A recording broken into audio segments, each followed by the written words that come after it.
Bakit nga ba natin pinagtatanggol ang ating pananampalataya? Why do we need to defend the Catholic faith? Let's unbox that!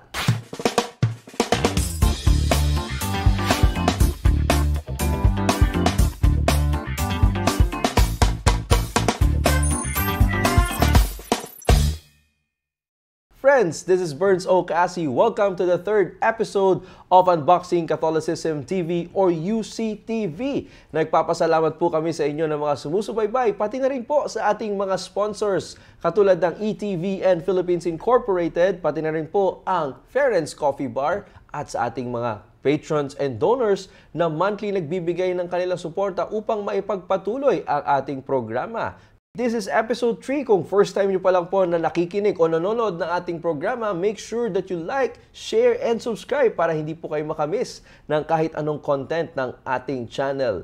Sa ating episode ngayon, we are going to unbox the reasons why you, me, and everyone should study and defend the Catholic faith.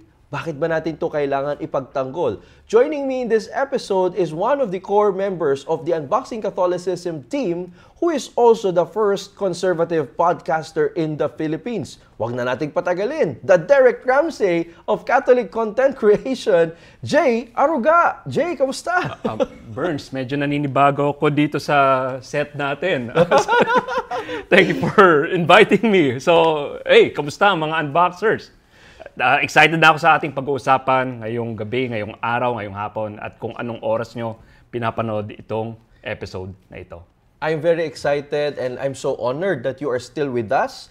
No, mahaba-haba na rin ang pinagsasamahan natin, Jay, sa Unboxing Catholicism. Oh, yes. Can you briefly tell our viewers paano ka napunta sa Unboxing Catholicism advocacy? Yeah, well, nagsimula lang ito nung in-invite ako ni Burns na mag-guest sa Unboxing Catholicism. Una, pinag-usapan lang natin yung anything under the sun eh. Right. I think pinag-usapan din natin yung conversion story ko. And then parang naging Catholic Answers yung episode na yun. First episode na nandun ako. Wherein yung mga unboxers ay malayang nagtanong ng kanilang questions about the faith. And from there, we talked, we planned this Unboxing the Bible series. And from there, medyo naging regular na tayo sa Unboxing Catholicism. And praise be to God that I'm with you and unboxing the faith sa tulong ng Espiritu Santo. So, yun, let's head right down to it, Burns. Yan, mga kaibigan, si Jay po ay dating atheist at siya po ay dinala ng ating Espiritu Santo pabalik sa simbahan sa pananampalataya ng kanyang pagkabata. Before we dive into the topic on why we need to defend the faith, Jay, brief capsule form of your conversion story. Paano ka naging Katoliko?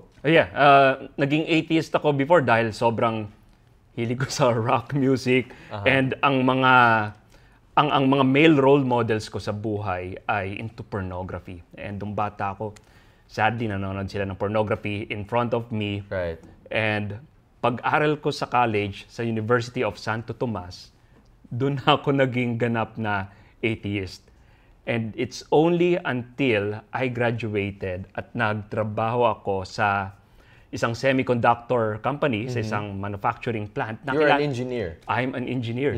Doon ko nakilala ang isa sa pinaka matalinong tao na nakilala ko. Ang pangalan niya is si Alex. Okay. And itong si Alex, ang dami namin pinag-usapan na philosophical. Okay. Like, parang bakit ang elevator, ang root word niya is elevate. Pero ginagamit ng mga tao pababa. May boses pa. Bakit ang cargo may salitang car, pero ship ang ginagamit? Bakit ang shipment may salitang ship, pero eroplano ang ginagamit? So eventually, right. pinag-usapan namin ang mga deeper, mula doon sa mga mabababaw na usapan na yun, pinag-usapan namin yung mga bagay na malalalim, which is about the faith. And in-introduce na sa akin ang 5 ways of St. Thomas Aquinas of knowing God's existence sa Summa Theologica. And it's a full circle. Naging atheist ako sa school named after St. Thomas, UST. Oh, that's why you had to mention that school. Okay. Yes, and si St. Thomas din ang napagpabalik sa akin into believing God. And from there, naral ko din ang Catholic faith. Nakatulong din sa atin ang Catholic Answers. Right. Inspirasyon po namin, mga unboxers, ang Catholic Answers Live, no? Yeah. And I met a lot of people. God gave me different characters sa buhay ko. Like, may na-meet ako na Jehovah's Witness. And I'm very passionate sa pakikipag-debate noon. Yes. And nung nakikipag-debate ako dito sa kaibigan kong Jehovah's Witness, and somehow, nagbabasa na ako, nakikinig na ako sa Catholic Answers. One time, pinag-usapan namin yung existence ng hell. Hell. Yeah, impyerno. And nanood ako ng mga talks ni Scott Hahn, nagbasa-basa ako. Until, nakipag-debate ako sa Jehovah's Witness friend ko. Debate, basa, debate. Na-realize ko na I believe in hell. I believe its existence. Right. Intellectually convinced ako na may hell. But, I'm living my life as if there's no hell. Kaya na pa, what the heck? Kaya yun. And from there, lumapit ako sa isang pare. Right.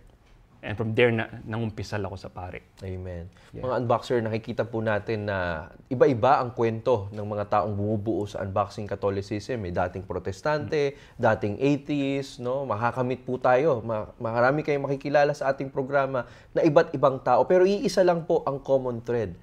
At one point in our lives, apologetics became one of our central advocacy. So Jay, you've been doing apologetics for a long time with atheists, no, with people with different moral standing or stand sa mga moral issues ng simbahan, even with Protestants.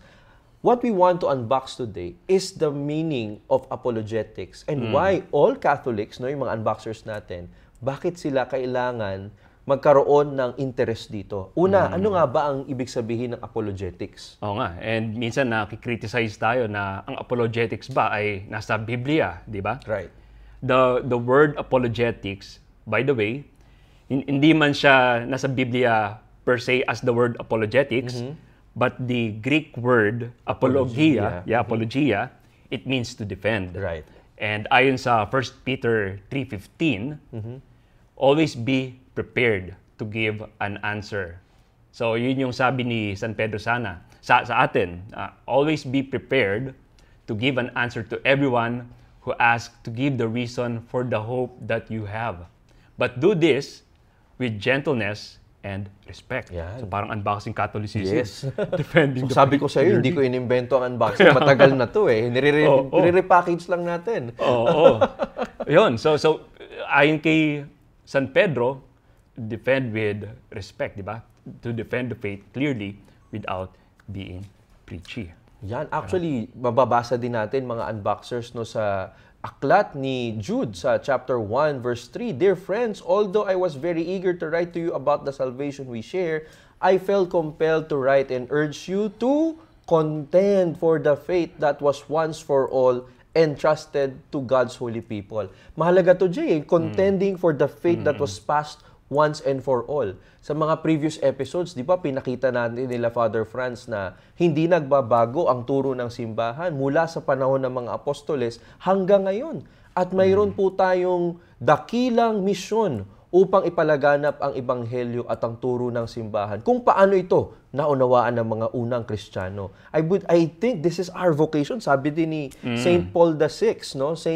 Pope Paul VI, that he wrote a very, very beautiful encyclical, Evangelii Nuntiandi, where he says that evangelization is our deepest identity and our vocation as Christians, no? So kasama sa evangelization yung apologetics, di ba, Jay? Definitely. Yeah. And this is the Great Commission din, di ba? Sa Matthew 28, to make disciples of every man. So evangelization, of course, that's the Great Commission. Right. Pero aside from that, we need to defend the faith din. Dahil syempre, may mga umatake sa faith, kailangan mong i-defend. Why do we believe what we believe in. Yan. Mga unboxers, nakikita po natin sa Biblia pa lamang, ang unang mga apostoles o tagasunod ng ating Panginoon ay mayroon ng pagsasabuhay ng kanilang bukasyon sa pagtatanggol ng ating pananampalataya. Lalo na mga kaibigan, pag binasa po natin ang aklat ng mga gawa, no, sa Acts chapter 17,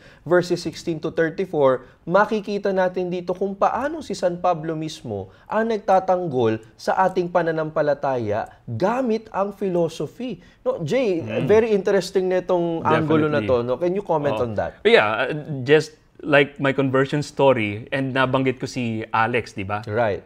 When he was talking to me, hindi naman kami nag-uusap tungkol sa Biblia. Yes. We need to meet in the middle. Kailangan namin right. magkaroon ng middle ground. Because atheist ako noon. And si San Pablo, ganun din ang ginawa niya with the people of Athens. They need to meet in the middle. Pinagtanggol niya ang katotohanan, dahil ito naman talaga yung pinagtatanggol natin, ang pananampalataya natin ay ang katotohanan with philosophy. Right. And naaalala ko nga, yung kaibigan ko si Alex, gaya na sinabi ko, pinag-usapan namin ang faith through reason. Reason, logic, philosophy. Ayun. Because we need to find the middle ground. Depende kung sino ang kausap natin eh. So kung kausap natin ay isang atheist, you need to find the middle ground. Philosophy ang middle ground doon. Amen. Alam mo mga unboxers, whatever field we are in, philosophy, theology, sciences, all of these things can be used to defend the faith clearly without being preachy because we are talking about the truth. Yeah. And one truth cannot contradict another truth. Yeah. No? So, wag po tayong matakot na mag-aral ng philosophy or gamitin ng ating mga fields of sciences to be able to find reasons for our hope in our faith. No? Napakaganda nitong usapan natin, Jay, about defending the faith or apologetics. And I can't help but be reminded of what St. Paul told Timothy. No? Sabi niya, preach the word. Be prepared in season and out of season. Correct, rebuke, and encourage with great patience and careful instruction. Ito ang apologetics. Definitely. Mga unboxers, apologetics is defending the faith clearly without being preachy. Yes. Nakikita natin sa Biblia pa lamang, yan na po ang itinuturo. At yan po sinusubukan nating isabuhay at ibahagi sa ating mga taga-subaybay.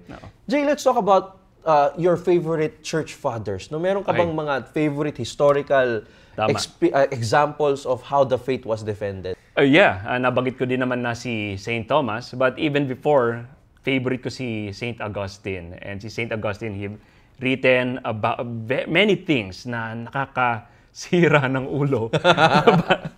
but it's very good. He talked about free will.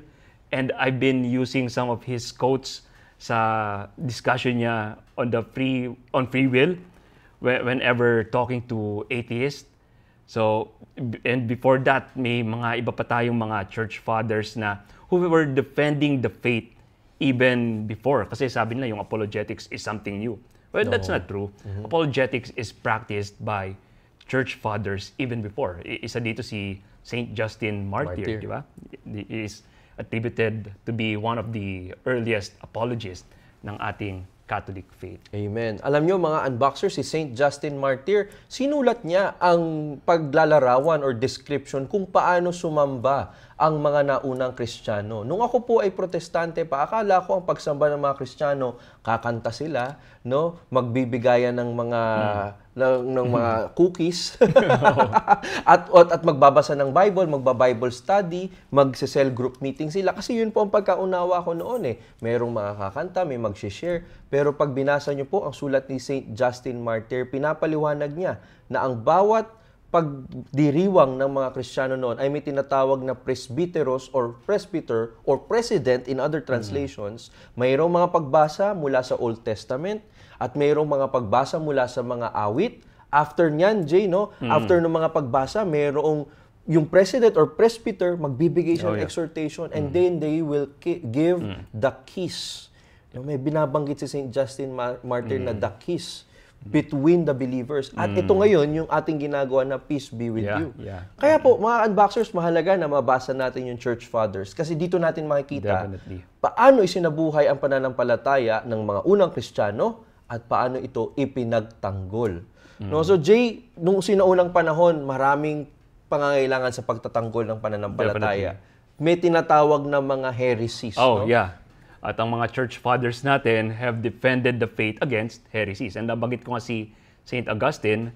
Si St. Augustine has written many texts against Gnostics, for instance. Right. And nandun din sina St. Irenaeus, sina St. Ignatius of Antioch. So they've been writing against heresies. And dito natin makikita na ang simbahang Katolika ay ang tunay na simbahan dahil ito yung nag-stand against all these heresies. And makikita natin na bawat parte ng history ng simbahan ay may pumapasok talagang mga heresies, but ang mga church fathers natin who were defending the faith, sila yung nag-explain sa mga believers na mali itong mga iba't ibang heresies na ito. And dito in-explain natin ang mga ang tunay na pinaniniwalaan natin bilang simbahan. Yan, Jay, binanggit na natin yung mga heresies, no? Minsan pagka naririnig natin yung salitang heresy, iniisip natin, these are things of the past. Pero may mga modern day heresies ba tayo na kinakaharap ngayon bilang mga Kristiyano? Well, yung mga modern day heresy is minsan revamp lang yan ng mga old heresy. Kunwari, Arianism, di ba? Right. Nung time ng Council of Nicaea, the heresy na nagsasabi na si Kristo is a created being, he is not God, may ilang mga sekta or groups that says the same thing. Right. So these are modern Arians, di ba? And aside from that, may mga ilang heresies din during the time ni Martin Luther nung tumiwalag siya sa simbahan. May mga bagong mga beliefs na paniwalaan nung time na yon that up until now ay pinapaniwalaan pa rin ng mga ibang Kristiyano. So it still exists up until today, yung mga heresies. Mga unboxers, mahalaga na maunawaan na katulad na nabanggit namin ni Father Franz sa episode 2, kung ang ating Panginoon ay nagbigay ng pangakong siya ay hindi tayo iiwan hanggang sa katapusan ng panahon, therefore, ang kaaway ng ating Panginoon ay magpapatuloy sa kanyang pagsubok na paghiwa-hiwalayin, pagwatak-watakin ang simbahan ngayon at hanggang hindi pa natatapos ang panahon. Ang kahulugan po nito, laging magkakaroon ng mga tinatawag nating false prophets na magbibigay ng mga maling katuruan. Kaya kailangan po natin matutunan ang tamang pagtatanggol sa ating pananampalataya. At alam nyo mga unboxers, kahit sa pang-araw-araw nating buhay, ay magagamit natin ang practical skills of apologetics. Jay, let's go back to your experience. Nung nagtatrabaho ka, di ba, meron kang naging kaibigan mula sa ibang sekta. Kwentuhan mo kami paano naging experience mo dyan. Yeah, sa aking pagtatrabaho, may mga kaibigan ako from ang dating daan. Okay. So, siya yung... Hello po sa mga viewers natin na ang dating daan. Yes. So siya yung actually madalas makipagtalo sa amin sa pananampalatayang Katoliko. Lagi niyang china-challenge. Bakit kayong mga Katoliko, lagi kayong sumasamba sa mga santo, for instance, or sinasamba niyo si Maria. And ito yung nag-lead sa akin para mag-aral ng sarili kong pananampalataya. Ito yung actually nag-lead sa akin to Catholic Answers. Right. Dahil sa panahon ngayon, sa digital age, unlike before na kailangan sa library mo pa hanapin ang kasagutan, fortunately ngayon, mas madali nang maghanap ng mga sagot sa bawat tanong nating mga Katoliko. Yan. So that's what I did. Nung challenge ng ang dating daan friend ko, yung paniniwala nating Katoliko. So search ako sa Catholic Answers. And good thing, may mga writings ang mga kaibigan nating apologists doon, sina Trent Horn, Jimmy Akin, sina Carl Keating. Right. And I devoured their stuff. Yung mga aklat na sinulat nila, binasa ko rin yon. So, sa work, that's one way we can do apologetics.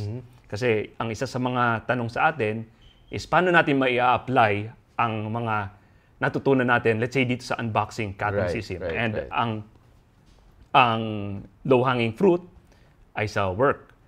And lagi naman tayo na pag-usap sa mga kaibigan natin sa work, and sometimes na-challenge nila yung belief nating Katoliko. Right.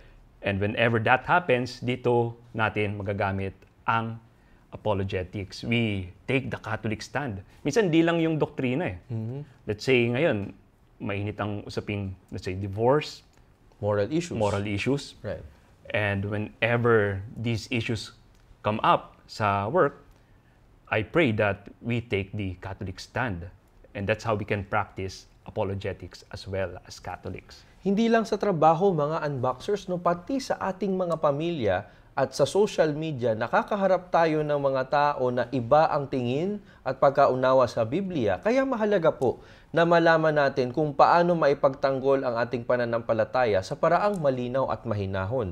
Sabi nga ho ni San Pablo sa mga taga-Kolosas, let your conversation be always full of grace, seasoned with salt, so that you may know how to answer everyone. No? So siguro ngayon, Jay, ang tanong ng mga unboxers natin, convinced na kami, no? Kailangan ko matuto ng apologetics bilang isang Katoliko dahil mission ko ang maging evangelizer. It is my mission to be another Christ to people.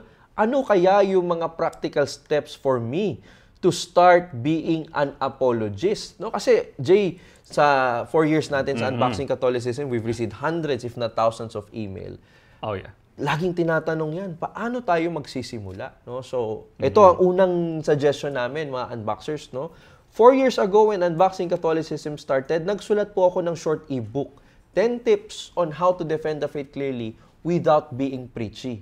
I-download nyo po yan ng libre sa www.unboxingcatholicism.com/starterguide and you will receive more tips from the Unboxing Catholicism team. Ikaw ba, Jay, ano pa yung iba mong mga tips para makapag-start yung ating unboxers? Yeah, that's the first step, di ba? We need to prepare. Yes. Kailangan kung paano may pag-dialogue. And I think ito yung ibabahagi natin sa mga susunod na episodes. Right. Di ba?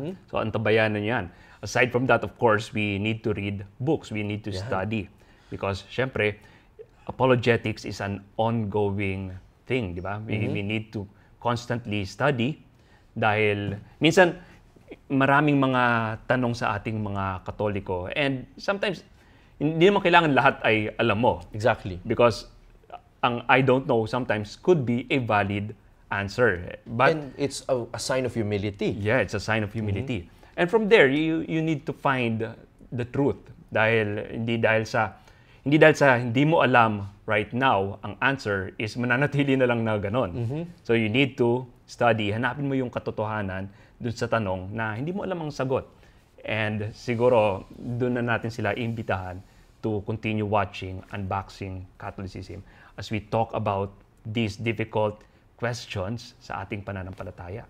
Amen. Hindi lang po mga libro, no? Maaari po kayong magbasa ng mga blog articles, mga reels, no? I-follow po natin yung mga Catholic social media influencers na merong content on apologetics. Paulit-ulit po natin binabanggit ang Catholic Answers dahil sila po ang ating naging kapartner ng minsan sa ating advocacy. Nariyan din po ang ibang mga Catholic speakers katulad ni Dr. Scott Hahn, no? Nila Bishop Robert Barron, Father Mike Schmitz. In fact, no, yung paulit-ulit natin na pagpa-participate sa iba't ibang activities ng ating simbahan like yung mga catechism classes, mahalagang bagay yan. Pag ang buhay panalangin ay mahalagang bagay din yan. Isa-isa ho nating pag-uusapan yan sa mga susunod na episode ng ating Unboxing Catholicism TV. Pero bago po tayo magtapos, no, Jay, ano ba ang inaabangan ng mga unboxers natin sa sarili mo namang podcast na The J. Aruga Show? Ano ang role ng podcast na ito sa mundo ng apologetics? Yes, so sa The J. Aruga Show, we've zeroed in dun sa moral and social issues na sinasagot ng ating simbahan. And right now, matinding usapin ang divorce.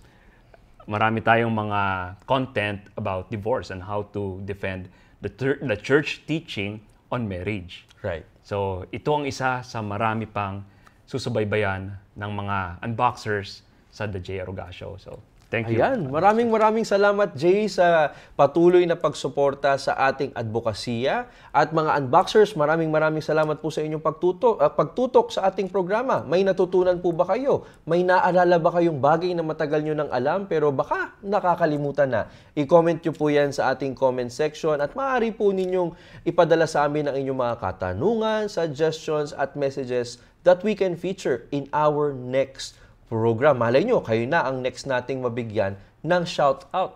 At syempre mga ka-unboxing, sa ating pagtatanggol ng pananampalataya, kailangan palalimin ang ating buhay panalangin. Nariyan po ang Hallow, ang #1 Catholic prayer and meditation app sa buong mundo ngayon.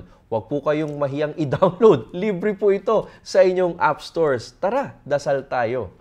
Mga kaibigan, isa na naman pong episode ng Unboxing Catholicism TV ang inyong natunghayan. Kami po ay nagagalak na makasama kayo sa ating journey in defending the faith clearly without being preachy. Muli, ako po si Burns O. Kaasi mula sa Unboxing Catholicism at sa Hallow app. At ako si Jay Aruga. Magkita-kita tayong muli sa susunod na linggo. Let's continue to defend the faith clearly without being preachy.